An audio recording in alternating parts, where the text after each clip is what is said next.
Hi friends, എല്ലാവർക്കും great eagle tech 5 Paisa go charting powered by Mallu market profile pre market റിപ്പോർട്ടിലേക്ക് ഏവർക്കും സ്വാഗതം.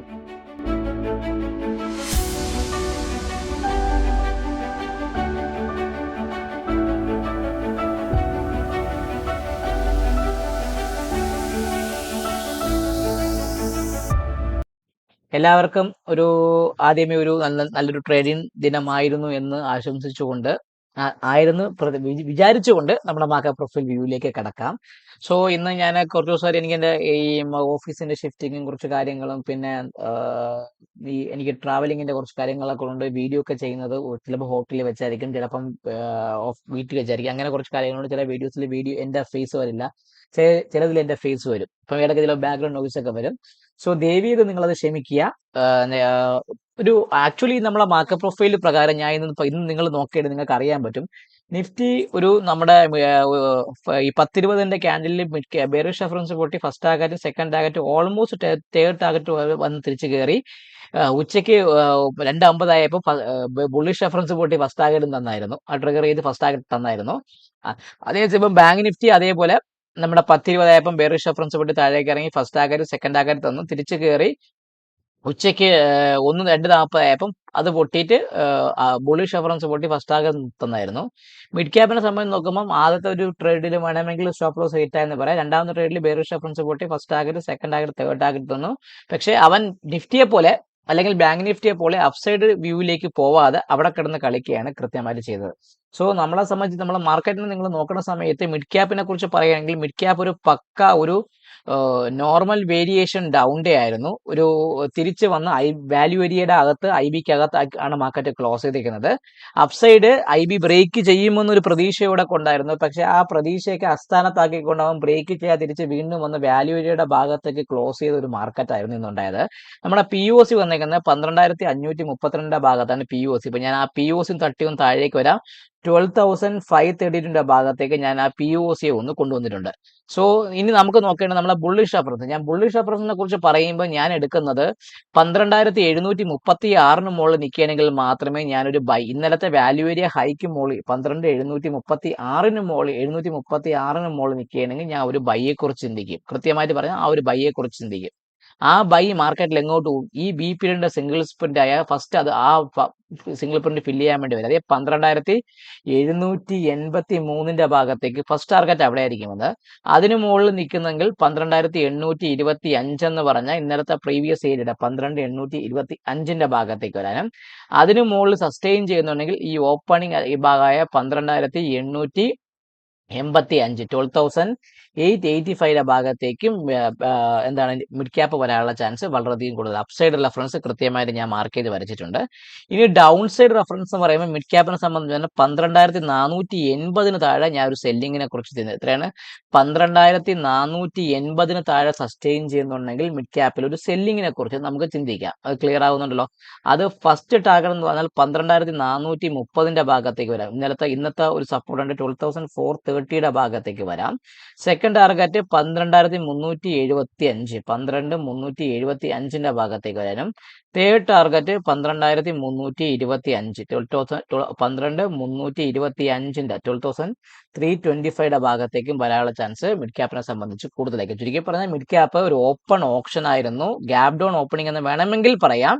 OAOR അത് ഗ്യാപ്പ് ഫില്ല് ചെയ്തിട്ട് ഇന്നലത്തെ POCയുടെ ഭാഗത്ത് നിന്ന് റിജക്ട് ചെയ്ത് താഴേക്ക് ഇറങ്ങി അവന് ഡീപ് ഫെയിലിയർ തന്ന് അവൻ തിരിച്ച് വന്ന് മാർക്കറ്റ് അപ്സൈഡിലേക്ക് ഒരു സ്പൈക്കോട് കൂടി വർക്ക് ചെയ്ത ദിവസമാണ് ഇന്ന്. നമ്മുടെ മാർക്കറ്റ് പ്രൊഫൈലിലെ മെന്ററിംഗ് ബാച്ചിലുള്ളവർക്ക് എല്ലാവർക്കും ജെ പീരീഡിന്റെ ട്രേഡ് സെറ്റപ്പ് പ്രകാരം കിട്ടില്ല പ്രോഫിറ്റ് കിട്ടിയിരുന്നു, നല്ല കിട്ടില്ല പ്രോഫിറ്റ് കിട്ടിയ ദിവസമായിരുന്നു. സോ അതിനെക്കുറിച്ച് കൂടുതൽ എന്തെങ്കിലും അറിയണമെങ്കിൽ എന്താണ് ജെ പീരീഡ്, എങ്ങനെയാണ് മാർക്കറ്റ് പ്രൊഫൈൽ അത് വർക്ക് ചെയ്യണമെന്ന് അങ്ങനെയാണെങ്കിൽ നിങ്ങൾ തമിഴിൽ കാണുന്ന നമ്പറിൽ ഒന്ന് ബന്ധപ്പെടുക. സോ ഇതായിരിക്കും നമ്മളെ മിഡ് ക്യാപ്പിനെ സംബന്ധിച്ച് ഓപ്പൺ ഓപ്ഷൻ ഒരു നോർമൽ വേരിയേഷൻ ഡൗൺ ഡേ ആയിരുന്നു. OAOR ആയിരുന്നു, നോർമൽ വേരിയേഷൻ ഡൗൺ ഡേ ആയിരുന്നു മിഡ് ക്യാപ്പിനെ സംബന്ധിച്ച് എനിക്ക് പറയാനുള്ള ആ ഒരു റെഫറൻസ് ലെവൽ. ഇനി ബാങ്ക് നിഫ്റ്റിയുടെ ഇത് ഞാനൊന്ന് കട്ട് ചെയ്ത് താഴേക്ക്, കാരണം വേറെ ഒന്നുമില്ല, ഇതൊരു ATP വെച്ചപ്പോൾ കുറച്ച് ബാങ്ക് നിഫ്റ്റി ഒരു ന്യൂട്രൽ എക്സ്ട്രീം അപ്പാണ്.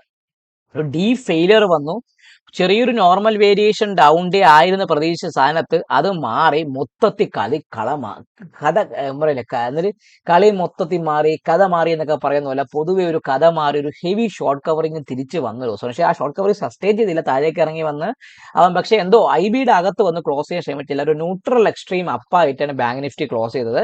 മെന്ററിംഗ് ബാച്ചിലർക്ക് അറിയാൻ പറ്റും ന്യൂട്രൽ സ്ട്രീമിന്റെ, അല്ലെങ്കിൽ എന്റെ ആൾക്കാർക്ക് അറിയാൻ പറ്റും ന്യൂട്രൽ സ്ട്രീം വന്നാൽ എങ്ങനെയായിരിക്കും ഫോളോ അപ്പ് കിട്ടുമോ ഇല്ലേ, അതിന്റെ ട്രേഡ് സെറ്റപ്പ് എങ്ങനെയാണെന്നൊക്കെ വ്യക്തമായിട്ട് അറിയാവുന്നതായിരിക്കും. ചുരുക്കി പറഞ്ഞ ഒരു ഓപ്പൺ ഓപ്ഷൻ OA എന്ന് ഇന്നലത്തെ OA ഒരു ചെറിയൊരു ഗ്യാപ് ഡൗൺ അല്ലെങ്കിൽ OA ഓപ്പൺ ഓപ്ഷൻ ആയിരുന്ന ബാങ്ക് നിഫ്റ്റി ആയിരുന്നു. വോളിയം കുറഞ്ഞതോടുകൂടി താഴേക്ക് വന്ന് മിഡ് ക്യാപ്പ് എങ്ങനെയാണോ ഡീപ് ഫെയിലിയർ എന്നത്, ഇന്ന് കൃത്യമായൊരു ഡീപ് ഫെയിലിയറോടുകൂടിയാണ് ബാങ്ക് നിഫ്റ്റിയും കയറിയിരിക്കുന്നത്. ന്യൂട്രൽ എക്സ്ട്രീം അപ്പാണ്. POC 53,689 ഭാഗത്തേക്ക് ആ POC ഒന്ന് കൊണ്ടുവന്നു. അപ്പൊ നമുക്ക് ആദ്യം എന്ത് ചെയ്യാം, ആ POC ഒന്ന് തട്ടി താഴേക്ക് കൊണ്ടുവരാം. 53,689 ഭാഗത്തേക്ക് ഞാൻ ആ POC ഒന്ന് കൊണ്ടുവന്നിട്ടുണ്ട്. ഇനി ബെയറിഷ് റെഫറൻസ് എന്ന് പറയുമ്പോൾ ഞാൻ ഇനി എടുക്കുന്നത് 53,442, 53,442 താഴെ മാത്രമേ ഞാൻ ബാങ്ക് നിഫ്റ്റിക്ക് സെല്ലിംഗ് ഉള്ളൂ. ഫസ്റ്റ് ടാർഗറ്റ് 53,300 ഭാഗത്തേക്ക് വരാം. ക്ലിയർ ആയി പറഞ്ഞല്ലോ, അവിടെ വരാം. സെക്കൻഡ് ടാർഗറ്റ് 53,155 ഭാഗത്തേക്ക് വരാം. തേർഡ് ടാർഗറ്റ് നമ്മളെ ബിഗ് റൗണ്ട് നമ്പർ അല്ലെങ്കിൽ 53,000 ഭാഗത്തേക്ക്. ഇതാണ് എനിക്ക് ബാങ്ക് നിഫ്റ്റി, ഇത് നമ്മളെ റെഫറൻസ് ലെവൽ പ്രകാരമുള്ള ട്രേഡ് സെറ്റപ്പ് ആണ്. സോ 53,442 പൊട്ടുകയാണെങ്കിൽ 53,300 ഭാഗത്ത്, 53,155 ഭാഗത്ത്, 53,000 എന്ന് പറഞ്ഞ ബിഗ് റൗണ്ട് നമ്പറുടെ ഭാഗത്തേക്ക് വരാം. ഇന്ന് ബാങ്ക് നിഫ്റ്റി രണ്ട് സൈഡിലും ടാർഗറ്റ് കിട്ടിയ ഒരു ദിവസമായിരുന്നു. നിങ്ങൾ നോക്കിയറിയാമോ, രണ്ട് സൈഡിൽ അവൻ ടാർഗറ്റ് താഴെ നിന്നും മുകളിൽ നിന്ന ദിവസമായിരുന്നു. ഇന്നത്തെ സ്പൈക്കിന് മുകളിൽ മാത്രമേ ഞാനൊരു ഫ്രഷ് ബൈയെ കുറിച്ച്, ചെറിയ സ്പൈക്കാണ്. അപ്പം നമുക്ക് നോക്കുന്ന സമയത്ത് നിങ്ങൾക്ക് അറിയാൻ പറ്റും ഇന്നത്തെ സ്പൈക്ക് വന്നിരിക്കുന്നതെന്ന് പറഞ്ഞാൽ, സ്പൈക്ക് എന്ന് പറയുമ്പോൾ ഇതാണ് 54,665 മുകളിൽ മാത്രമേ ഇനി ഒരു ഫ്രഷ് ബൈയെ കുറിച്ച് ബാങ്ക് നിഫ്റ്റിക്ക് ശ്രദ്ധിച്ചായി.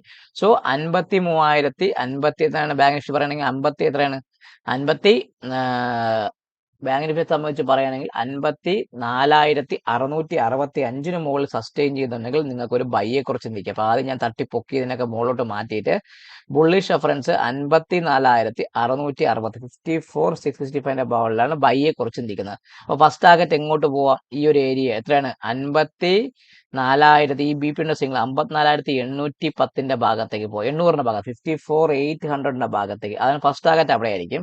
സെക്കൻഡ് ടാർഗറ്റ് 54,965, എത്രയാണ്, 54,965 ഭാഗത്തേക്ക് വരാം. തേർഡ് ടാർഗറ്റ് എങ്ങനെയാണ്, 55,130 ഭാഗം, എത്രയാണ്, 55,130 എന്ന് പറഞ്ഞ ഈ ഒരു ഭാഗത്തേക്ക്. ചുരുക്കി പറഞ്ഞാൽ നമ്മൾ ഈ 55,000 മുകളിൽ എൻ്റർ ആകുന്നുണ്ടെങ്കിൽ ഈ ഒരു POCയുടെ ഭാഗത്തേക്ക് ഒരു മെയിൻ റിവേഴ്സൺ ട്രേഡ് സെറ്റപ്പും പോസിബിൾ ആണ്. അപ്പൊ ചുരുക്കി പറഞ്ഞാൽ bank Nifty upside reference level ഓർത്തുകൊള്ളുക, കൃത്യമായിട്ട് അത് വർക്ക് ചെയ്യാനുള്ള ചാൻസ് ബാങ്ക് നിഫ്റ്റിയെ സംബന്ധിച്ച് വളരെയധികം കൂടുതലാണ്. ഇതാണ് ബാങ്ക് നിഫ്റ്റിയുടെ ലെവൽ ട്രേഡിങ്. ഇനി നമുക്ക് അടുത്ത് നോക്കേണ്ട നിഫ്റ്റി നമ്മുടെ രണ്ട് സൈഡും ടാർഗറ്റ് കിട്ടിയ ദിവസമാണല്ലോ, അതായത് ആർക്കും ഒരു സംശയമില്ലല്ലോ. ഇപ്പൊ നിഫ്റ്റിയും ബാങ്ക് നിഫ്റ്റിയെ പോലെ ന്യൂട്രൽ സ്ട്രീം അപ്പാണ്. ഡീപ് ഫെയിലിയർ ആയ ദിവസമാണ്. അവൻ POC നിൽക്കുന്ന 23,161 ഭാഗത്ത്. അപ്പൊ ഞാൻ ആ POC ഒന്ന് തട്ടി താഴേക്ക് കൊണ്ടുവന്ന് 23,161 ഭാഗത്തേക്ക് ഞാൻ ആ POC വന്നു. ഇനി ബുള്ളിഷ് റെഫറൻസ് എന്ന് പറയുമ്പോൾ നിഫ്റ്റിയെ കുറിച്ച് പറയുകയാണെങ്കിൽ ബുള്ളിഷ് റെഫറൻസ് ഇന്നത്തെ ഹൈ ആയ എത്രയാണ്, 23,502 മുകളിൽ മാത്രമേ ഒരു ബൈ ഉള്ളൂ. അപ്പൊ ഞാൻ അതിനെ കട്ട് ചെയ്ത് ബുള്ളിഷ് റെഫറൻസ് ഒന്ന് മാറ്റി 23,505 23,505 മുകളിൽ സസ്റ്റെയിൻ ചെയ്യുന്നുണ്ടെങ്കിൽ നിഫ്റ്റിയുടെ ബൈയിങ്ങിനെ കുറിച്ച് ചിന്തിക്കുക. ആ ബൈയിങ് ഫസ്റ്റ് എവിടെ വരെ, ഈ ഒരു ഭാഗത്തേക്ക് 560 ഭാഗത്തേക്ക്, എത്രയാണ്, 23,560 ഭാഗത്തേക്ക് വരാം. സെക്കൻഡ് ടാർഗറ്റ് ഇവിടെ 560 കഴിഞ്ഞാൽ അടുത്തത് 23,611 ഭാഗത്തേക്ക്, എത്രയാണ്, 23,611 23,611 ഭാഗത്തേക്ക് വരാം. തേർഡ് ടാർഗറ്റ് എന്ന് പറയുമ്പോൾ 23,704, അതിനെ മുകളിൽ സസ്റ്റെയിൻ ചെയ്യുന്നതെങ്കിൽ എപ്പോഴും ഓർത്തുള്ള 23,704 എന്ന് പറഞ്ഞാൽ ഈ ഒരു POCയുടെ ഭാഗത്തേക്ക് ഒരു മീൻ റിവേഴ്ഷൻ വരും. അപ്പൊ ഇതായിരിക്കും നിഫ്റ്റിയുടെ അപ്പർ സൈഡ്. അപ്പം 611 പൊട്ടുകയാണെങ്കിൽ 636 ഭാഗത്തേക്ക് എൻട്രി ചെയ്യണം. 636 ഭാഗത്തേക്ക് എൻട്രി ചെയ്യണമെങ്കിൽ ഈ 74 ഭാഗത്തേക്ക് പോകാനുള്ള ചാൻസ് നിഫ്റ്റിയെ സംബന്ധിച്ച് വളരെയധികം കൂടുതലാണ്. ഇനി നമുക്ക് നോക്കേണ്ട റെഫറൻസ് ലെവലുകൾ താഴോട്ടുള്ള റെഫറൻസ് എന്ന് ആദ്യം പറഞ്ഞു, സോറി മാറിപ്പോയി. റെഫറൻസ് ലെവൽ താഴോട്ട് എങ്ങനെയാണെന്ന് വെച്ചാൽ 23,094 പൊട്ടിയാൽ ഞാനൊരു സെല്ലിങ്ങിനെ കുറിച്ച് ചിന്തിക്കുക. എത്രയാണ്, 23,000 23,000 വീണ്ടും ഞാൻ പറയും 23,090ക്ക് താഴെ സസ്റ്റെയിൻ ചെയ്തില്ലെങ്കിൽ ഞാൻ ഒരു സെല്ലിങ്ങിനെ കുറിച്ച് ചിന്തിക്കും. അത് ഫസ്റ്റ് ടാർഗറ്റ് 23,040ന്റെ ഭാഗത്ത് 23,040യുടെ ഭാഗത്തേക്ക് വരും.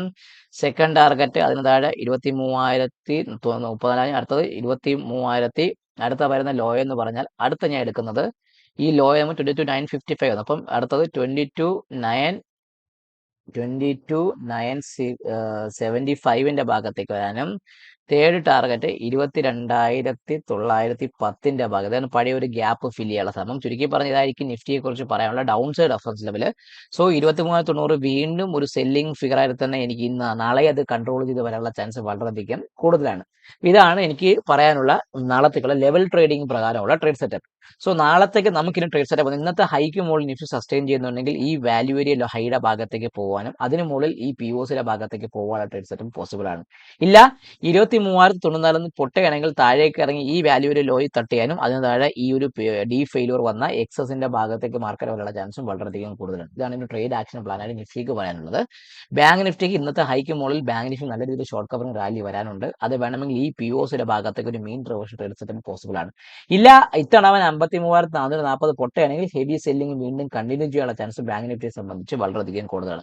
മിഡ് ക്യാപ്പ് ഒരു സൈഡ് വേസ് പോകാനുള്ള ചാൻസ് ഉണ്ട്. 13,000നും 12,500നും ഇടയ്ക്ക് മിഡ് ക്യാപ്പ് നിന്നൊരു സൈഡ് വേസ് വരാനുള്ള ചാൻസ് മിഡ് ക്യാപ്പിനെ സംബന്ധിച്ചും വളരെയധികം കൂടുതലാണ്. ഇതാണ് എനിക്ക് ഓവറോൾ പറയാനുള്ള ഒരു ട്രേഡബിൾ പ്ലാൻ എന്ന് പറയുന്ന രീതിയിൽ നിൽക്കുന്നത്. സോ എല്ലാവരും വീഡിയോ കാണുക. നമ്മുടെ മെന്ററിംഗ് ബാച്ച് പുതിയത് അനൗൺസ് ചെയ്തിട്ടുണ്ട്. അതിൽ ജോയിൻ ചെയ്യണമെന്ന് താല്പര്യമുള്ളവർക്കും അതിന്റെ കാര്യങ്ങളെ കുറിച്ച് അറിയണമെന്നുണ്ടെങ്കിൽ തമ്പ്ലൈനിൽ കാണിച്ച നമ്പറിൽ ഒന്ന് ബന്ധപ്പെടുക. വീഡിയോ കാണുക, ലൈക്ക് ചെയ്യുക, കമന്റ് ചെയ്യുക, സബ്സ്ക്രൈബ് ചെയ്യുക. നിങ്ങളെ ട്രേഡിംഗ് വീഡിയോ അയച്ചു കൊടുക്കാനും മറക്കാതിരിക്കുക. Happy trading.